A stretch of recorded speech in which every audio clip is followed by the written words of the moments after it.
ಪಾಟಿ ಇದಕ್ಕೆಲ್ಲ ಏನ್ ಕಮ್ಮಿ ಇಲ್ಲ. பாட்டி பாட்டி just a minute. Justin Bieber song கேட்டுன்னு இருக்கேன். Don't disturb me. ನಿನಗೂ ಅವನ್ಗೂ ಸರಿಯಾಗಿದೆ. ಗಿಡಗಳಿಗೆ ಅಂತ ಇಟ್ಟಿದ್ ಪಾಟ್ಸ್ ನ ಆಶ್ರಯ ಮಾಡಿ ಹಾಕಿದಾನೆ.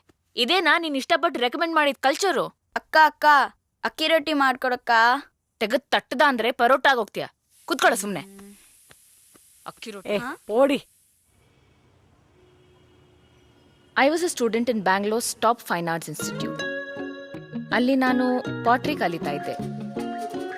ನನ್ನ ಕೈಯಿಂದ ಸೃಷ್ಟಿಯಾಗೋ ಯಾವುದೇ ಕಲೆ ಆದ್ರೂ ಅದು ಜನರಿಗೆ ರೀಚ್ ಆಗ್ಬೇಕು, ಅವರ ಮನಸ್ಸಿಗೆ ನಾಟಬೇಕು ಅನ್ನೋದೇ ನನ್ನ ಆಸೆ ಇತ್ತು.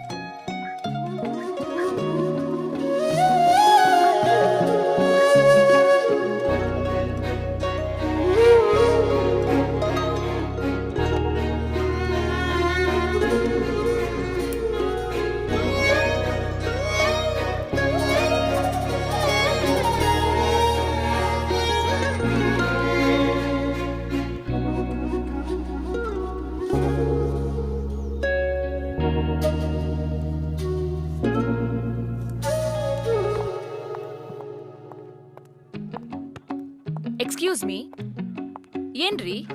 ನಾನು ಅವಾಗ್ಲಿಂದ ನೋಡ್ತಾನೆ ಇದ್ದೀನಿ. ನೀವ್ ನನ್ನೇ ನೋಡ್ತಿದ್ದೀರಲ್ಲ. ಗುರ್ತು ಪರಿಚಯ ಇಲ್ದಿರೋ ಹುಡುಗಿರ್ನ ನೋಡ್ಬಾರ್ದಂತ ಗೊತ್ತಿಲ್ವಾ ನಿಮ್ಗೆ? ನಿಮ್ಮನ್ನೇ ಕೇಳ್ತಾ ಇರೋದು. ಹುಡುಗಿರ್ನ ಯಾವತ್ತೂ ನೋಡಿಲ್ವಾ? ನಿಮ್ಗೆ ಹೇಳ್ತಾ ಇರೋದು. ಕಿವಿ ಕೇಳ್ಸಲ್ವಾ?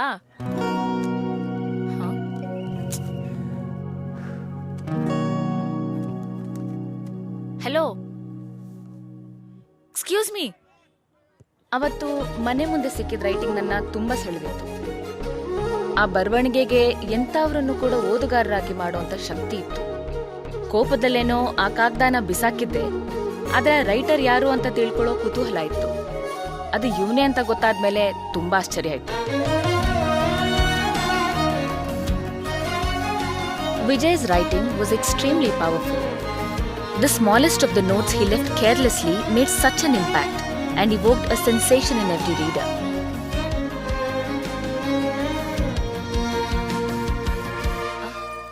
ಹಾಯ್. ಹಾಯ್.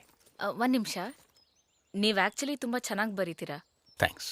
ನೀವ್ ಇಷ್ಟೊಳ್ಳೆ ರೈಟರ್ ಅಂತ ನಿಜವಾಗ್ಲೂ ಗೊತ್ತಿರ್ಲಿಲ್ಲ. ನಿಜ ಹೇಳ್ಬೇಕು ಅಂದ್ರೆ ನಿಮ್ಮ ಈ ಕೇರ್ಲೆಸ್ ಆಟಿಟ್ಯೂಡ್ ನೋಡ್ದಾಗೆಲ್ಲ ತುಂಬಾ ಇರಿಟೇಟ್ ಆಗೋದು.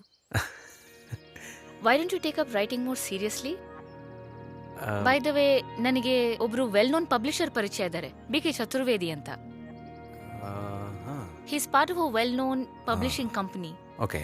I'd like to introduce you to him.